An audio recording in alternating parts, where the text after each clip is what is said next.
ombligo de la Tierra.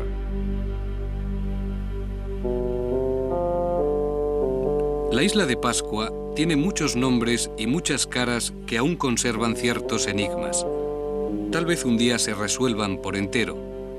Pero entre tanto, la identidad de la isla de Pascua y el sentido de sus estatuas siguen intrigando, porque estas caras sin nombres nunca han hablado.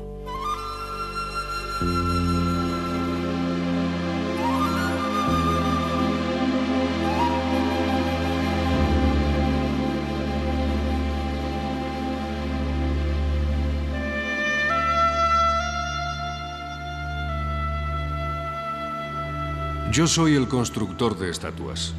No tengo nombre. No tengo rostro. El mío se desvió hasta correr sobre la zarpa y subir impregnando las piedras. Ellas tienen mi rostro petrificado, la grave soledad de mi patria, la piel de Oceanía. Hace aproximadamente 2,5 millones de años, eruptaron los volcanes de Pascua, formando un triángulo de 180 kilómetros cuadrados con 70 cráteres hoy extinguidos, y con lagunas de agua dulce e islotes de espadaña como este de Rano Raraku. Esa es la explicación geológica, no que Pascua sea parte de Mu, el legendario continente sumergido en el Pacífico. Nunca estuvo perdida esta isla en el mapa. Para los antiguos pascuenses era Tepito o Tegenua, el ombligo de la Tierra. Una tradición dice que esta piedra circular representa dicho ombligo. Para el antropólogo Metreau, ombligo es más bien un nombre esotérico que induce a creer en un imperio, pero Tepito, aparte de ombligo, significa final, confín, y designaría como una especie de Finisterre a uno de los 3 cabos de Pascua.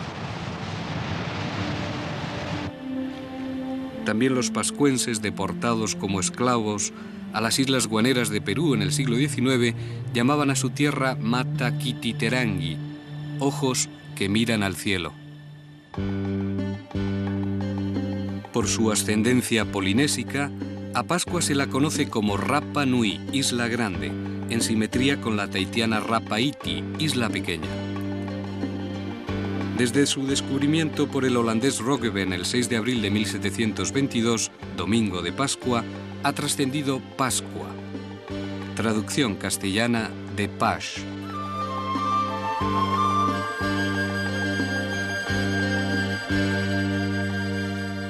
Fue Felipe González, capitán de una flota española compuesta por los navíos San Lorenzo y Santa Rosalía, quien en 1770 redescubrió la isla de Pascua, a la que llamó de San Carlos.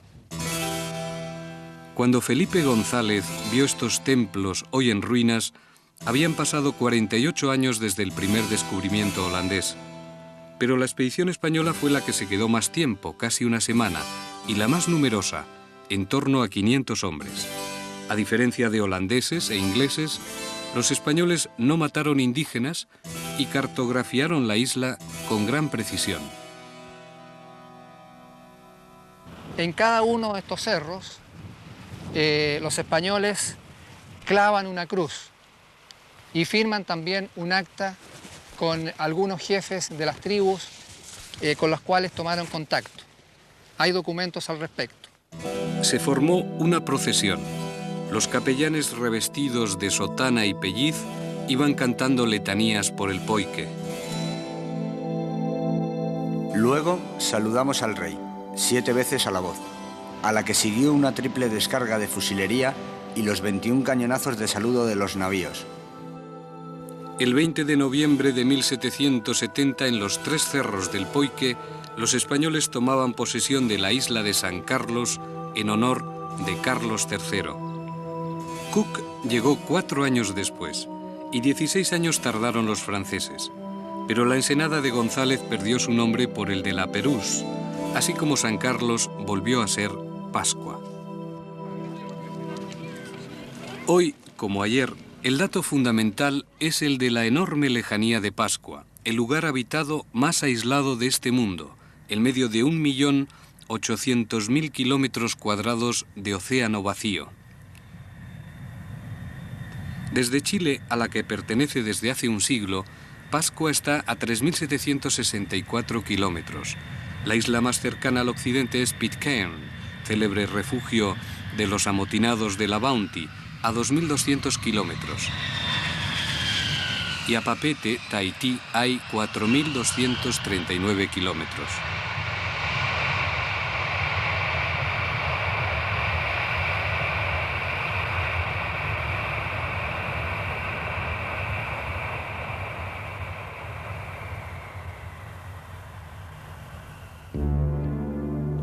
Mirándose el ombligo los pascuenses, durante siglos de casi total aislamiento, en una isla volcánica sin apenas recursos, produjeron, sin embargo, una cultura singular cuyo signo más elocuente es su millar de estatuas. Se llaman moai, estatuas a veces de hasta 80 toneladas y 10 metros de altas. El carbono 14 ha datado su fecha más remota, el año 690 después de Cristo, pero no se trataba de las primeras obras. Dice William Malloy que aquí un pueblo debió establecerse hace casi 2000 años. Aquí, como en las viejas civilizaciones de Asia, se expresa una misma voluntad orgullosa de unir la satisfacción estética al estupor, la forma a la masa de la materia domeñada. Tal vez representaban a sus ariki, a sus jefes, o simplemente a sus difuntos notables. El caso es que todos los moai daban la espalda al mar y también ellos miraban el ombligo de Pascua.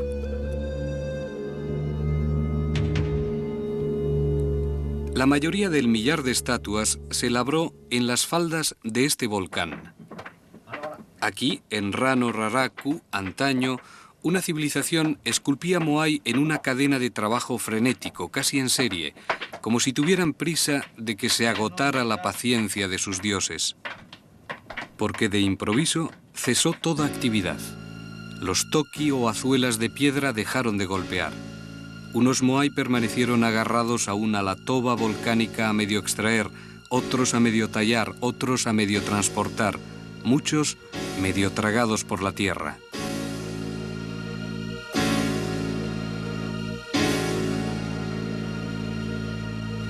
Y luego, un día, sobrevino la destrucción. Con la misma tenacidad con que durante generaciones los antiguos pascuenses habían erigido sus moais, de repente empezaron a tirarlos.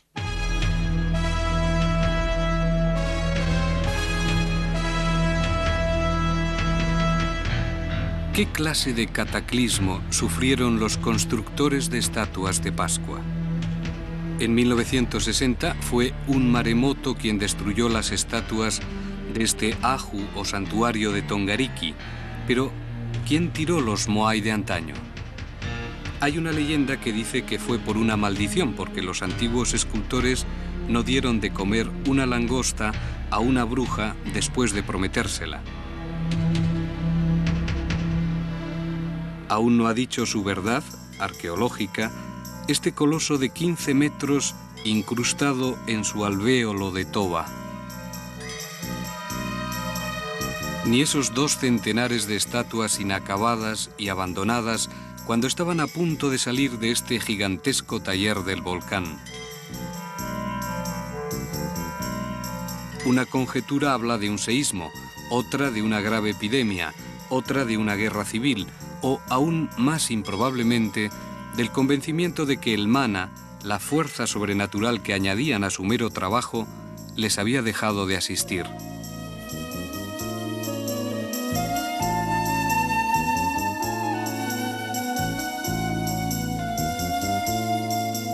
El caos fue en 1680, el mismo año en que Papin inventaba la olla de vapor y solo 7 años antes de la teoría de la gravitación universal de Newton. Mediante radiocarbono se han datado los restos de una cruenta guerra desarrollada en este monte, el Poike, entre los Hanau Hepe y los Hanau Momoko, los orejas largas y los orejas cortas, el preludio del desastre no solo de los orejones que fueron exterminados, sino de la armonía cultural de Pascua. Se perdió el equilibrio económico, social, religioso. Los pascuenses, unidos como un solo hombre para erigir Moai, degeneraron en bandas al mando de guerreros o matatoa, y el canibalismo pasó de ser una parte de su ritual religioso a convertirse en una necesidad alimenticia.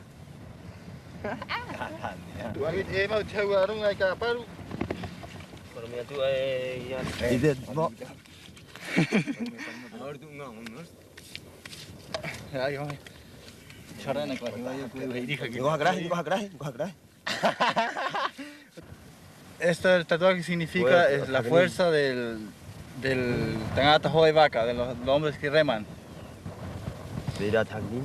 También del Peyamo. Los hombres que tienen más capacidad, más fuerza, son los que generalmente los capos. Thompson dibujó estos históricos tatuajes o tacona hechos con aguja de hueso humano o espina de pescado y polvo carbonizado de la planta ti. Dos espíritus, la mujer lagartija y la mujer golondrina, habrían enseñado a los antiguos pascuenses a preparar la púa, un tinte colorante amarillento extraído de la cúrcuma. Con púa se dibuja sobre una arcilla roja, es la quiea, como azarcón, que decían con maravilla los españoles que lo vieron en el siglo XVIII. Con esta tierra cárdena se embadurnan el cuerpo los jóvenes pascuenses que quieren evocar a los antiguos con motivo de sus fiestas o cuando practican el peyamo o deslizamiento tradicional en trineos de plátanos por sus cerros, que son desde siglos sus toboganes, como este del Maunga Puy.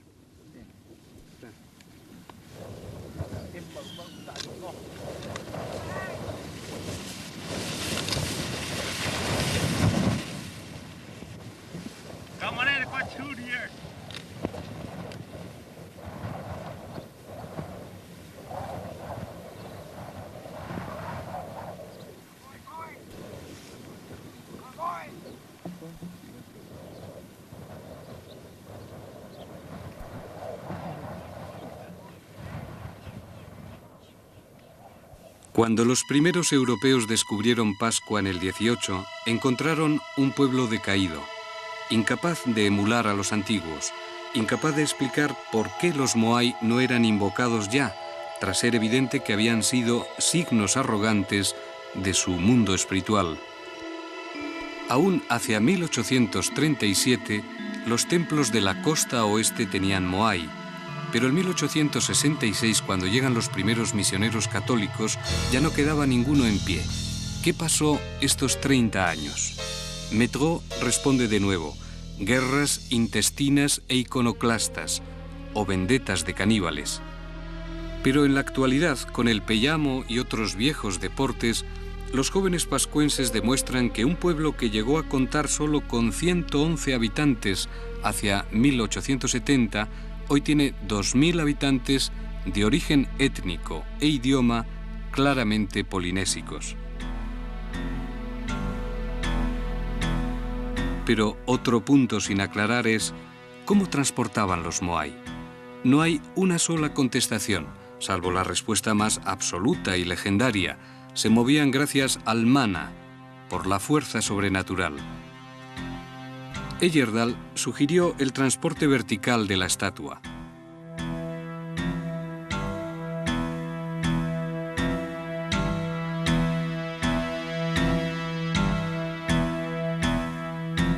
El sistema Mogen habla de un arrastre horizontal sobre rodillos. Esta es la forma que imaginó el antropólogo William Malloy.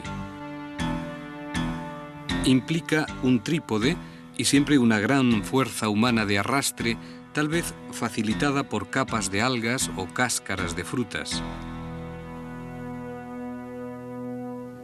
Sigue sorprendiendo un pueblo capaz de transportar un Moai de 10 toneladas por 10 o 15 kilómetros de terreno escarpado, capaz de izarlo sin que se quebrara su frágil material de toba volcánica y finalmente coronarlos con sus pukao, sombreros, o mejor, moños de escoria roja.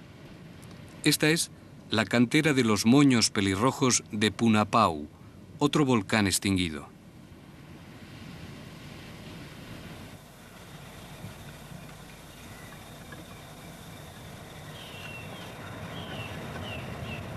Uno de los más importantes de los 350 santuarios de Pascua es este, el Ahu Nau Nau de Anaquena. Los 3.000 hallazgos en sus depósitos de 4 metros permiten estudiar una historia que va desde el siglo VIII al XVIII. El antropólogo y gobernador de Pascua, Sergio Rapu, encontró también junto a los 6 moai huesos humanos y 4 pares de ojos de 40 centímetros.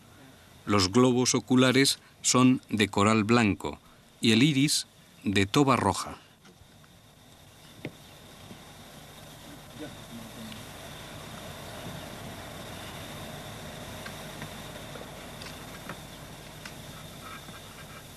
Cuando nosotros realizamos a través del Museo Antropológico Isla de Pascua esta investigación en 1978 con financiamiento del gobierno de Chile, logramos encontrar una enorme cantidad de fragmentos de coral que una vez unificados, algunos de ellos le da la forma de almendra y que al colocarlo en la concavidad de la cara de los moais nos damos cuenta que efectivamente estos fragmentos encontrados en este ajo y en muchos otros ajos dentro de la isla correspondían en verdad a fragmentos de coral blanco que servían para confeccionar los ojos.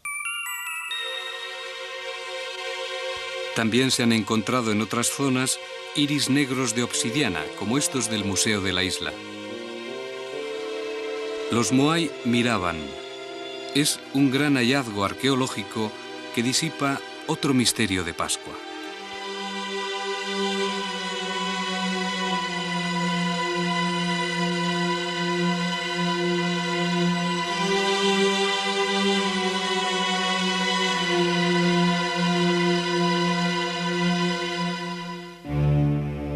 Pero los cientos de cavernas de Pascua y sus miles de petroglifos aún guardan muchos secretos del pasado. Los españoles ya vieron en 1770 que los pascuenses vivían más en cavernas que en casas. En esta cueva, en las faldas del Maunga Terevaca, hay numerosas efigies del dios Makemake. Incluso en la superficie abundan piedras grabadas con petroglifos que, pese al ingente trabajo de Henri Lavacherie, aún no han sido estudiados en su totalidad, o que suscitan dudas, como este petroglifo en el pecho de un moai del Rano Raraku. Ese barco con 3 mástiles evoca una antigua embarcación peruana de tallos o es la figuración indígena de uno de los primeros barcos europeos.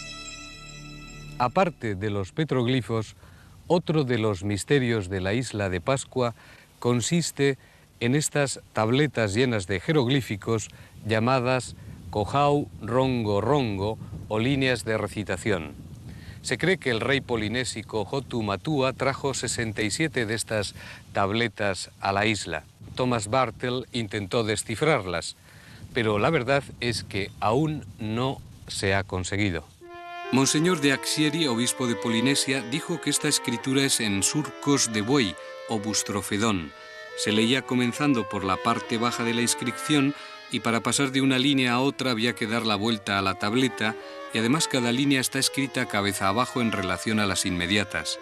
Pero no es tanto el sistema de los rongos sino lo que dicen cuanto aún desazona. Tal vez no fueran sino meros apoyos de memoria, como rosarios, sobre los cuales se recitaba. Tal vez encierren, como los jeroglíficos egipcios, la historia verdadera de la isla.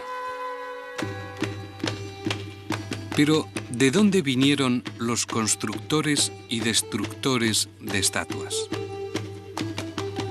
Es una pregunta que aún tiene 2 respuestas contradictorias. No venían de otro planeta, sino de la Polinesia, las Marquesas, sostienen, por ejemplo, los estudios del padre Engler y de Alfred Métraux.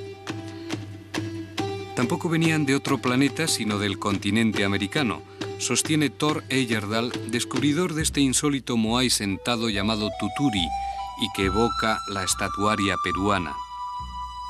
Son dos tesis considerables, aunque la balanza aún hoy se inclina hacia los datos que sostienen el origen polinesio. Forma parte de la historia de Pascua el que hubo un rey llamado Hotumatua, que venía de Jiva en las Marquesas y que desembarcó hacia el siglo III de nuestra era en esta playa de Anaquena. Trajo taros, ñames, azúcar, bananas, ti y sobre todo los fundamentos de una cultura a la punta más oriental del triángulo polinésico.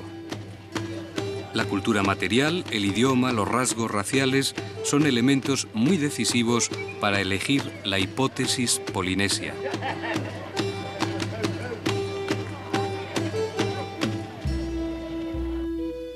Pero Heyerdahl, en un templo como este de Vinapú, ve el reflejo del Incario.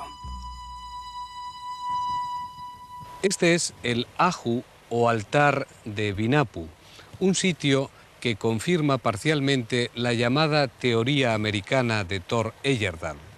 De hecho, en este Aju o altar, el tipo de construcción, el ensamblaje de las piedras, recuerda a las culturas americanas precolombinas, más en concreto a la cultura incaica, donde construían, por ejemplo, en Sacsayhuamán, muros de piedra donde tampoco, como aquí, cabía en algunos puntos, en las junturas, la hoja de una navaja.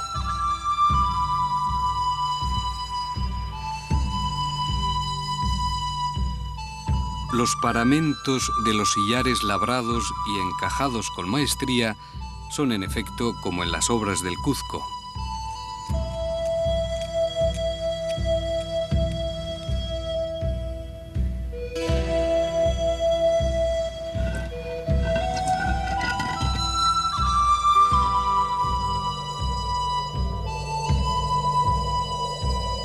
Pero no es solo la similitud de construcción, también la presencia de totora o espadaña, como en la laguna de este cráter del Rano Raraku o en el cráter del volcán Rano Kau. La espadaña es desconocida en la Polinesia, pero con ella construían sus embarcaciones pueblos de la costa occidental de Sudamérica que bien pudieron haber viajado aquí. Otras coincidencias. La dilatación de las orejas, común a los orejones incaicos y a los orejas largas de Pascua, el interés por fenómenos solares en Rapa Nui y el Incario, y la estatuaria. Pero al no haberse encontrado ninguna evidencia textil o de cerámica, se refuerza la procedencia contraria, la polinésica.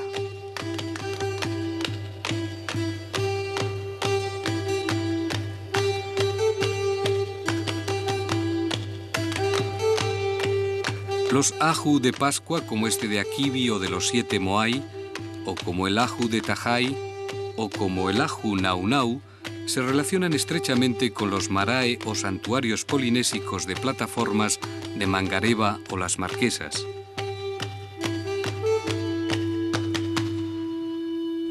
Se enredan las teorías como las mayas de la cunita o Kaikai de la señora Amelia Pacarati, de 84 años, una de las pascuenses que mejor hablan el Rapa Nui antiguo y que mejor conoce el juego de los hilos que cuentan historias.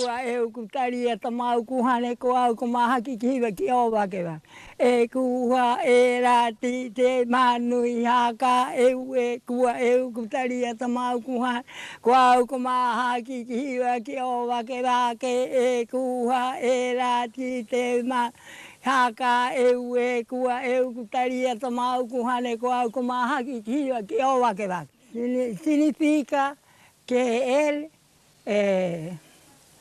se pone con pinta aquí ¿cómo se llama? Pinta el uña y el ojo con el labio con cosas bonitas, para que él es este hombre, este príncipe, para que él a él. Por eso viene con traje bonita.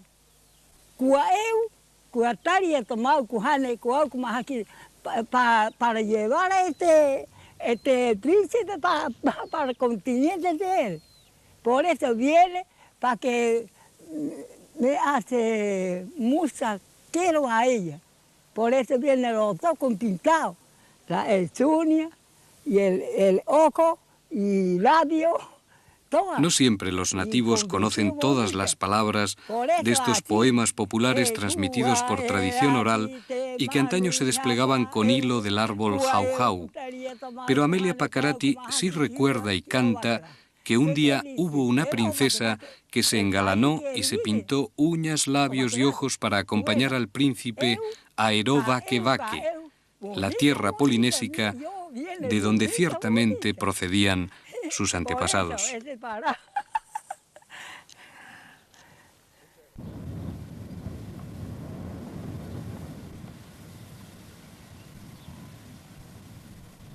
Se hacía llamar rey, pero al máximo era consorte de la princesa Coreta Poix-Curunga.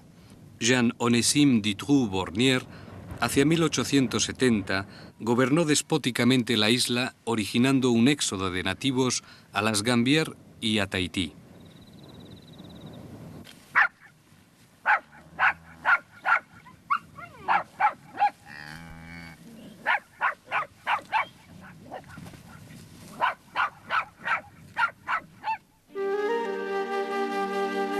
Fue otra página siniestra cuando solo habían pasado 8 años de la racia de pascuenses deportados como esclavos a las Islas Guaneras de Perú. Se llevaron 1000 hombres y regresaron 100, pero enfermos de viruela. A finales del 19, también en Pascua, la lepra se convirtió en endémica. Y al Roi de Pâques, que no pudo anexionar la isla a Francia, le sucedió en 1897 la compañía inglesa Williamson y Balfour. En 1934, esta compañía explotaba en la isla 40.000 ovejas y también la mano de obra pascuense.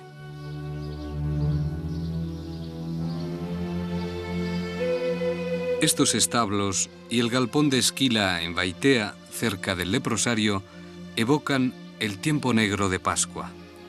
Las ovejas, más la explotación de la madera, hoy se repuebla con eucalipto, más la erosión, han destruido los suelos agrícolas de Pascua. La compañía Williamson y Balfour también agrupó a toda la población en un solo punto de la isla, Hangaroa. Aún hoy es la capital y prácticamente el único sitio habitado de una isla que tiene 24 kilómetros de larga y 12 de ancha.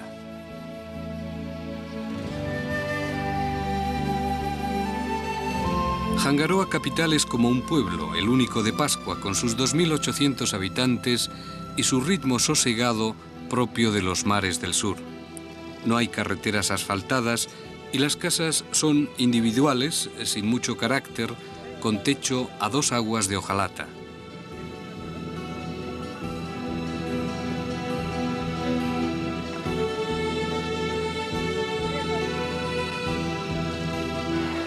En la rocosa playa de Hangaroa, junto al pequeño puerto, los niños pascuenses se familiarizan pronto con el mar. El clima de Pascua es subtropical. La temperatura media anual es de 18,5 grados centígrados.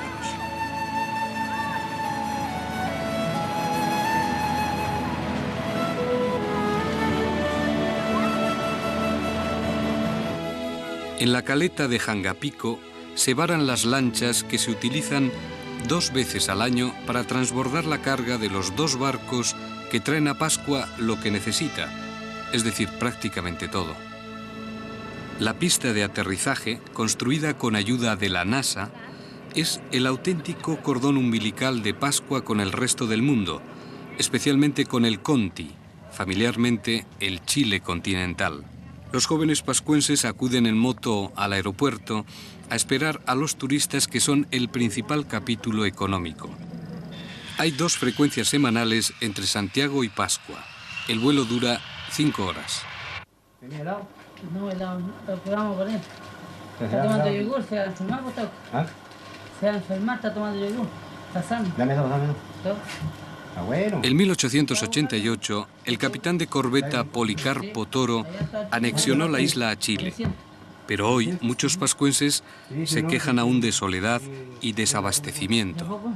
Sí, allá se están viendo destino. Oiga, ¿y el buque? ¿Qué me dijiste después de la... Dice que después de la Pascua me está diciendo el time que se... Eso es lo que digo yo, como aquí lo único que tenemos que hacer nosotros es presiones, unirlo. Pero aquí no hay unión, no hay unión. Eso lo venga. No hay nadie. Porque yo ayer conversé con él, le iba a encargar de papa y dice, oye, me dijo, ¿para qué lo encargué? ¿Para qué me va a llegar todo malo eso? Me dijo cuando va a llegar toda mala. Exacto, va a llegar todo podrido esa cuestión. Me dijo, el barco sale después de la Pascua. Exacto.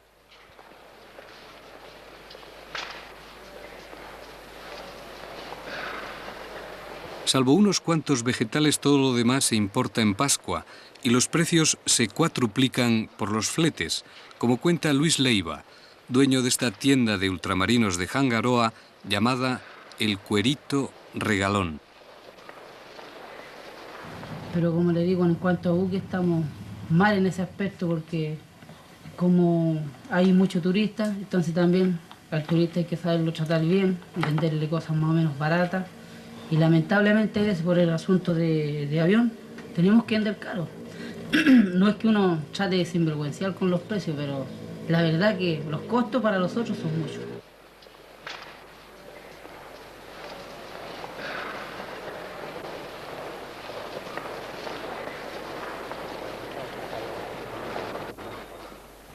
La gran ventaja que uno puede experimentar en ser gobernador y antropólogo y oriundo de esta localidad es la facilidad para sentir, palpar las necesidades a la vez de recibir de la base en forma directa o a través de los conductos democráticos ya creados, de las instituciones ya establecidas, y a su vez entregarlo al más alto nivel para su aprobación y procesamiento y la asignación de los recursos pertinentes.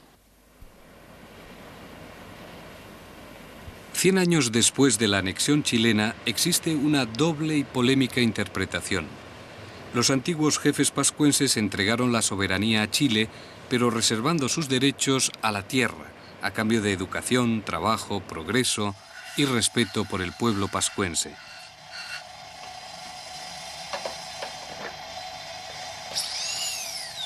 Sin embargo, según el artículo 590 del Código Civil chileno, son bienes del Estado todas las tierras que, estando situadas dentro de los límites territoriales, carecen de otro dueño. Al cumplir el primer centenario, este consejo, ni el pueblo pascuense, asistió a la celebración que hubo aquí en Pascua. Incluso llegaron 4 buques de guerra, traían 4 helicópteros, y el suscrito que el presidente del Consejo de Ancianos fue retenido, digamos, por carabineros, porque la comunidad Rapa Nui no había asistido a la celebración del centenario. Y eso hemos cuestionado a este gobierno, hemos presentado una demanda en contra del fisco para que rectifica y reconozca que nosotros somos los dueños de esta tierra y no el fisco. El mayor logro es la acentuada integración que se está logrando entre la cultura oriunda, original de ancestros polinésicos y la occidental que representa la gran mayoría nacional. Es el gran logro. Y las inquietudes es de orden geográfico. La distancia que nos separa desde Isla de Pascua hacia el lugar más poblado, vale decir el continente, el resto del país y las otras zonas de Polinesia. Esta distancia tiene un alto costo para el desarrollo y impone una lentitud en el desarrollo. Bueno, en este momento yo no veo ningún futuro, por cuanto si no tenemos la tierra, ¿qué futuro podemos ver? ¿Qué desarrollo vamos a tener si no tenemos la tierra? En este momento los pascuenses solamente tenemos el 4,5 o 6% no en nuestro poder, sino somos poseedores regulares de esta tierra, pasando a ser el fisco es dueño del 100% de nuestra tierra. Entre estas expresiones antagónicas y de momento irreconciliables, lo cierto es que, con todo, existen servicios modernos en Pascua. En el liceo se enseña Rapa Nui, aparte de la enseñanza en castellano hasta el curso preuniversitario. Hoy, la profesora Ana María Arredondo da las notas de matemáticas a estos alumnos de segundo año medio. Hay 8 años de educación básica y 4 años de media. Elena, un 4, en el examen un 4,1 final. Se salvó Elena. Carla, no está. Brigitte, un 5,2, un 4,9 final. Bacay, un 6,4, un 5,9 final. Existe también un hogar de menores o guardería pública en Pascua. Y este hospital, transportado desde Vietnam y que Chile compró a los Estados Unidos en 1976. Hay cualquier cantidad de neutrófilos y están con granulaciones tóxicas.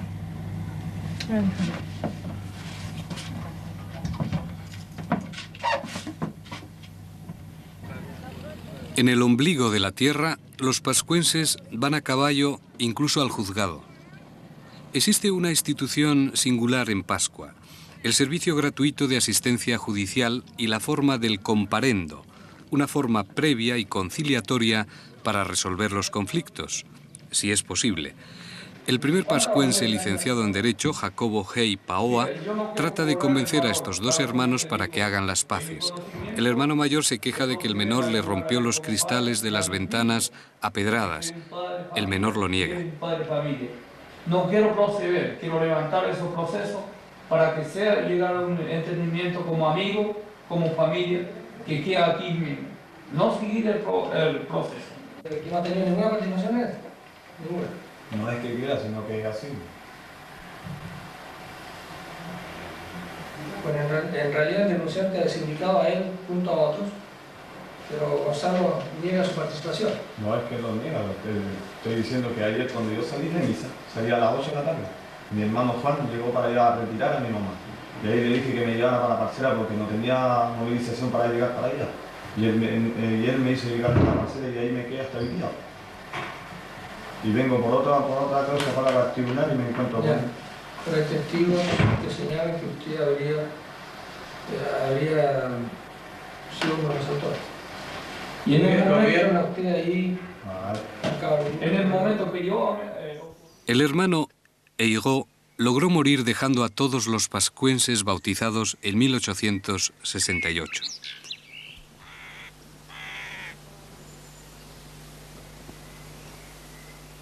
Desde esa época, los misioneros católicos han afirmado esta religión en Pascua, y la iglesia de Jangaroa, regida por el capuchino Luis Beltrán, nacido en Alemania, representa el centro de los acontecimientos religiosos y sociales de la isla.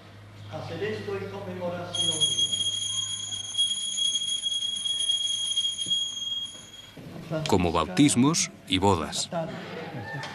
Esta tarde del invierno austral, en un soleado diciembre de Pascua, se celebra el bautismo de una niña. El sacerdote le impone los nombres de Francisca Natalia.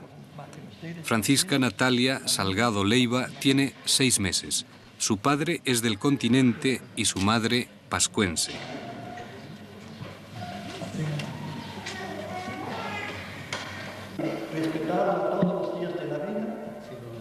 Como también es continental el novio de esta boda, Luis Devia. En cambio, Silvia, la novia, es de una familia muy tradicional y prolífica de Pascua, los Pacarati. Los matrimonios mixtos van en aumento. Y para los actuales pascuenses, también la evocación del antiguo dios polinesio Tangaroa ha pasado al olvido.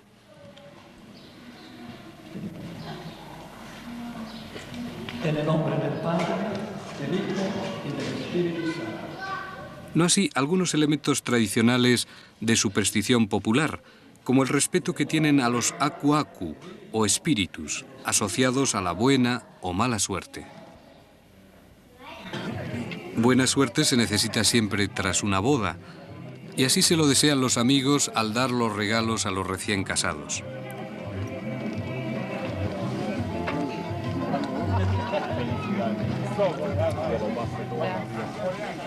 Cuidado, Carito. Muchas gracias para todo y especial para usted. Luis y Silvia regentan una botillería en Hangaroa. Al anochecer ofrecen un curanto, un banquete típico, a sus numerosos invitados.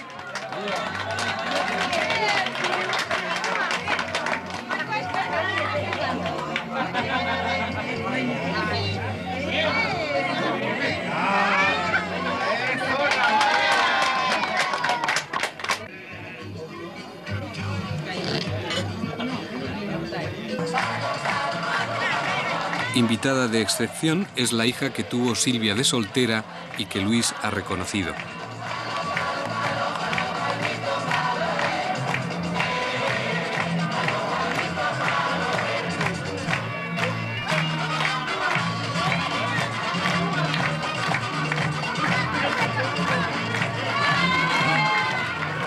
La abundante comida y el no menos generoso pisco, aguardiente de uva, al menos esta noche hace limar asperezas.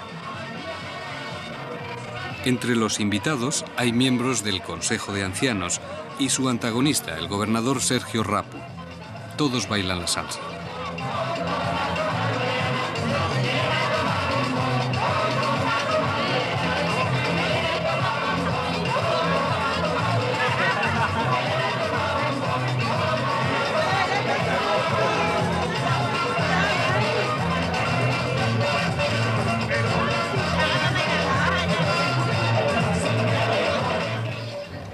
Pero sí hubo una época no muy lejana en que la comida polarizó el conflicto interno de Pascua. Con cualquier pretexto festivo, por ejemplo, hoy, Día de la Inmaculada Concepción, una familia como los Tajoe, para cumplir una promesa, ofrece un curanto al pueblo.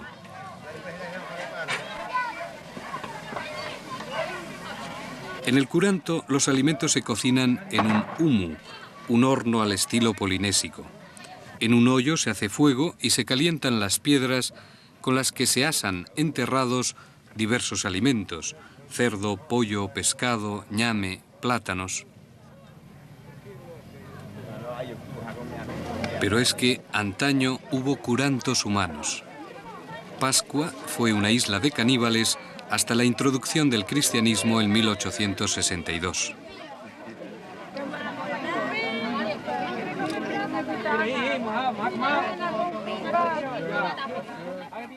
Determinaba el canibalismo una sucesión interminable de vendetas entre clanes rivales. Fue célebre la historia de una mujer del clan Tupahotu que fue asesinada y comida por la gente de Tuu. Como consecuencia, los Tupahotu derribaron el Moai Paro de los Tuu. Relata Metro que si entre los prisioneros de guerra figuraba un jefe de alto rango, no solo era comido, sino que su cráneo era quemado para infligir un ultraje supremo a su memoria y a su familia. En lengua rapanui, a los antepasados se les llamaba Kai Tangata, los comedores de hombres.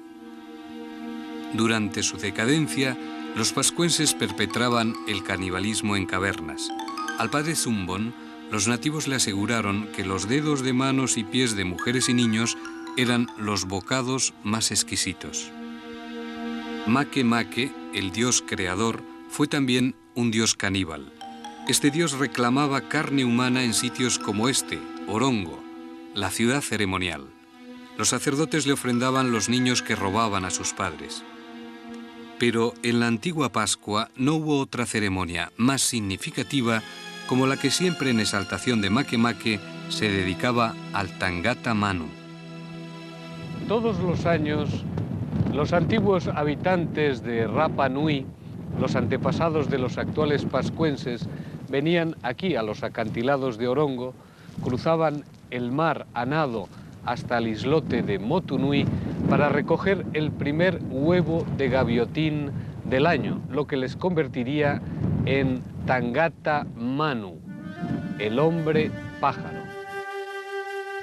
El huevo de gaviotín o manutara era la propia encarnación de Makemake, pero eran los Hopu Manu, los ciervos, quienes bajaban estas peñas para nadar entre los islotes hasta llegar al más lejano, a Motu Nui. El primer ciervo que encontraba el primer huevo allá por julio gritaba y cruzaba de nuevo el estrecho sin temor de los abundantes tiburones para dar el huevo a su amo. Él absorbía los privilegios. El amo tenía el huevo y el fuero de ser Tangata Manu, hombre pájaro, durante un año. Hay más de 150 petroglifos y pinturas del Tangata Manu, aunque más que de manutara parecen de fragata. La casa del Tangata Manu estaba aquí, en el volcán Rano Raraku. No lejos, en el Ahu Orogie, se enterraba a los hombres pájaro. Pero durante su año glorioso, el Tangata Manu recibía honores y ofrendas como las que ahora reconstruimos. Representantes de las diversas tribus o mata le regalaban gallos. Luego el Tangata Manu se depilaría y comenzaría un gran festín caníbal.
Porque en un principio no había pájaros marinos en Pascua. Y tuvo que ser el dios Makemake quien los trajera para volver a crear el mundo.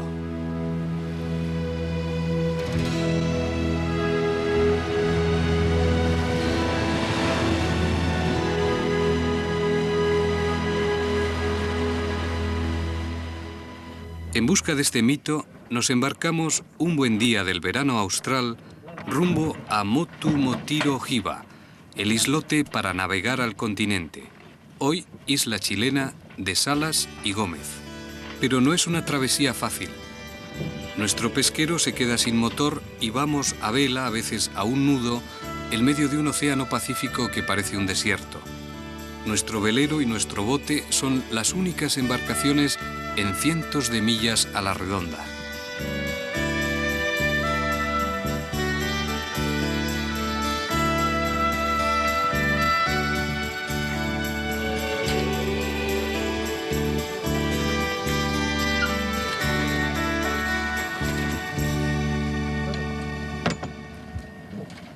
A veces pescamos, pero casi siempre marrajos, pequeños tiburones. Pásame el cuchillo. Ahí está el cuchillo, ¿no?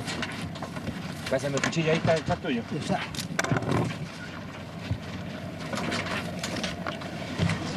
No, quítame la cara.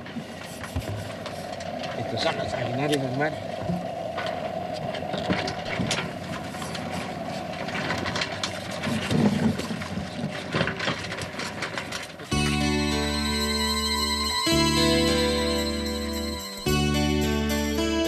Por fin, en lontananza, se perfila nuestro objetivo, Motu Motiro Hiva.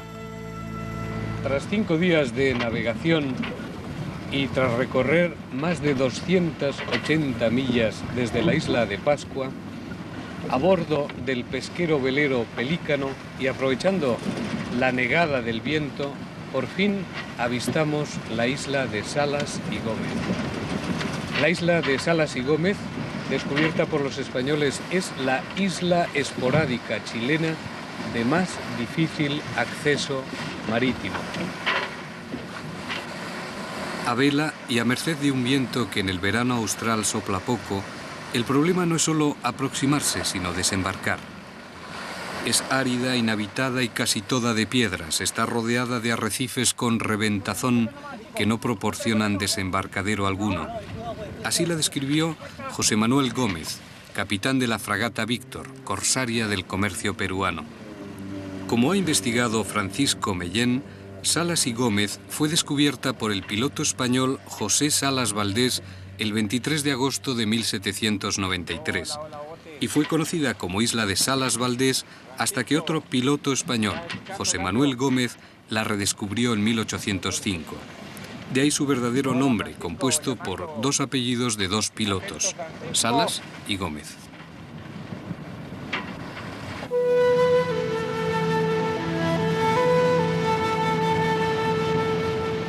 Su longitud es de 1.200 metros y su formación volcánica.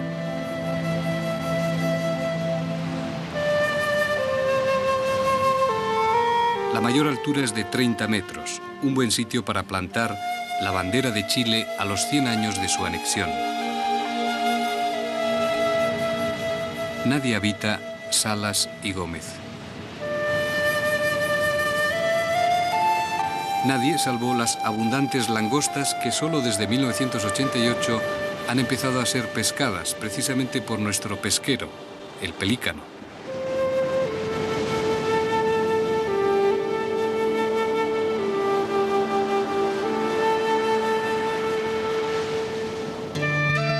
Nadie más pasa por Salas y Gómez, ni vive aquí, salvo miles y miles de pájaros marinos que aún no temen al hombre.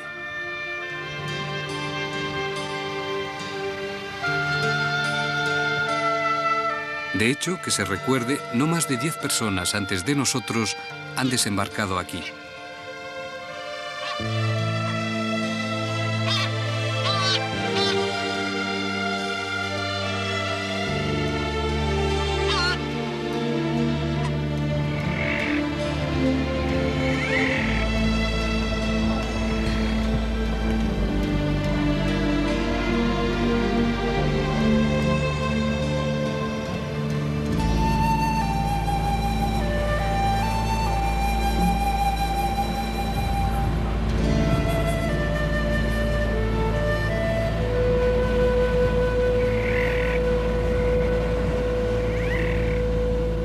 Nuestro paseo entre las colonias de pájaros sin miedo tiene algo de túnel a la prehistoria.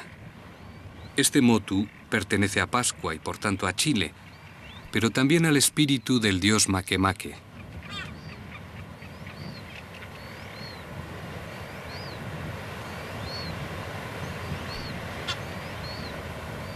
Porque estos piqueros, estos pájaros fragata y sobre todo estos manutara aún evocan el mito que veníamos buscando. Érase una vez una vieja sacerdotisa que vio una calavera en una roca junto al mar en el templo de Tongariki. Una ola se llevó el cráneo y la vieja lo siguió nadando hasta la isla Motiro-Iba. Allí, Jawa, el dios del islote, le dijo a la vieja: no es un cráneo, sino el dios Makemake. Makemake le pidió a Jawa sus pájaros para llevarlos a Pascua y para que la gente en su memoria, cuando comieran su comida, invocaran sus nombres. Esto por Jawa, esto por Makemake.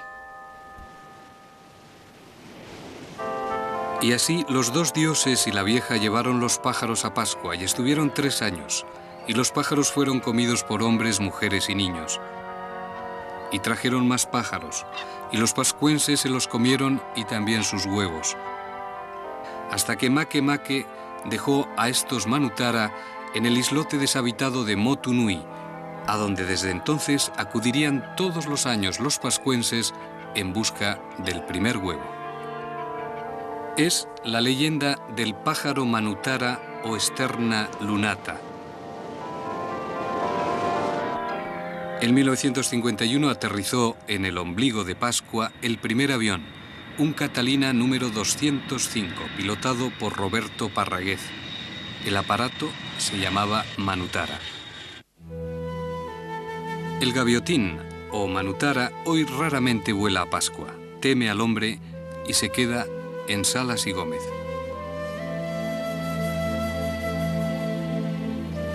Porque el ombligo de la Tierra sigue cociendo en sus cráteres muchas respuestas.